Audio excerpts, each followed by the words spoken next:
achievement to be part of this competition and to be in the top teams that are selected as winners. So a really well done. It's also a really important challenge.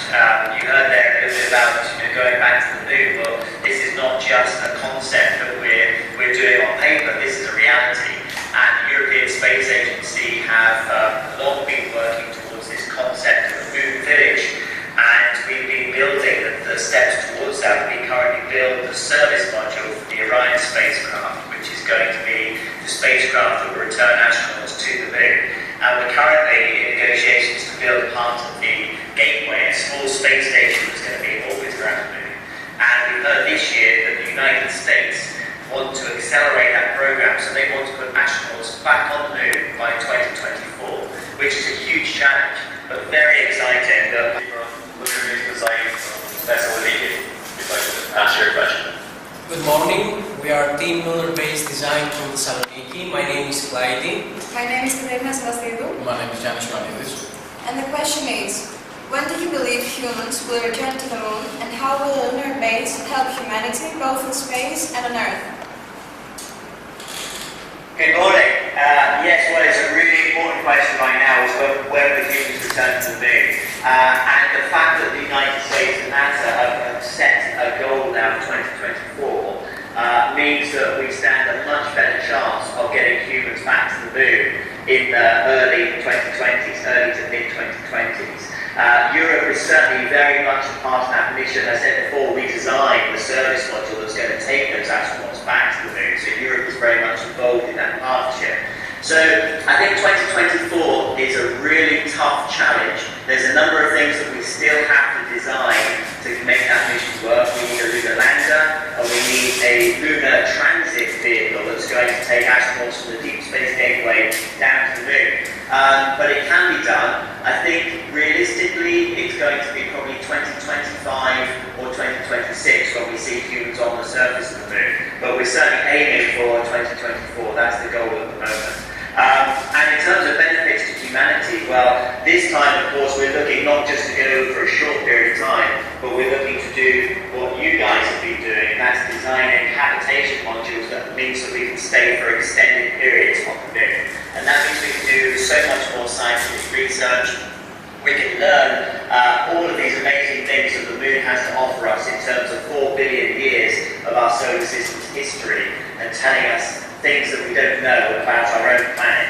We can also use resources that are on the moon, the water ice, to create oxygen and to create fuel, and to be able to help support life and grow plants on the surface of the moon as well. So all of these things are going to help us to go further into the solar system, and also help us develop new technologies that can be used back on Earth as well. Thank you very much. The next thing will be Ventus. We can hand over to you to ask your question. Hello, well, we are Team Ventus from Romania, and our question is, can you tell us more about your spacewalk? How did it feel, and why was it interrupted?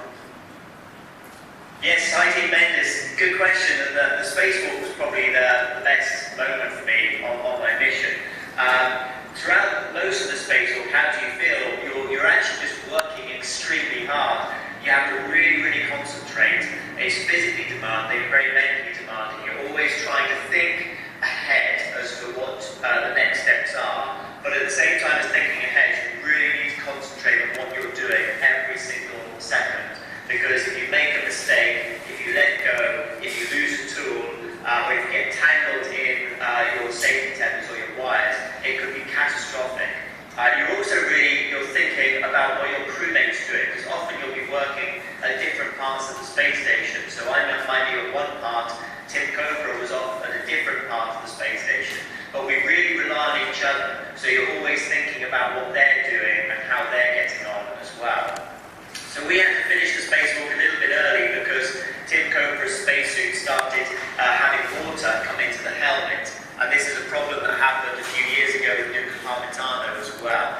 A very dangerous situation because clearly there's a lot of water in our backpacks that are used for the cooling systems. And if that gets into our breathing system, you could actually drown in space, which nobody wants to see. So we had to get Tim Cobra back into the airlock quite quickly and get his helmet off so that we